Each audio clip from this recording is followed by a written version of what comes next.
Hi guys, नमस्कार, जय जगन्नाथ। आपण मानक मो चैनल को स्वागत। तो चलतु मुझे गोटे नुआ रेसिपी देखेबी। तो निमकी बनाऊँगी, चलतु देखा।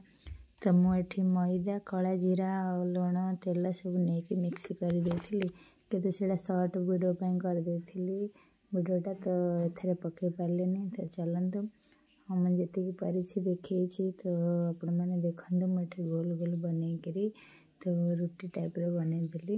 सेठू ताको फोल्डिंग करदे कहीं दी साइड्रु जदि फोल्डिंग न करवा ताहले कड़े पकेला मात्रे से खोली हो निमकीटा। तो चलते मुझे निमकी बनईदेली। तो देखो मुझे सर्ट वीडियो देती सबुतिक फुल वीडियो किंतु लॉन्ग वीडियो बनई पार नी मन नाला। तो चलते ये आमर निमकी सब तैयारी होगा। एथर आम छाणीबा। जदि एथिरे किछि भूल थिबो तो मते क्षमा करिदेबे। निमकी आमर बनीगला। रहुछि। जय जगन्नाथ, नमस्कार।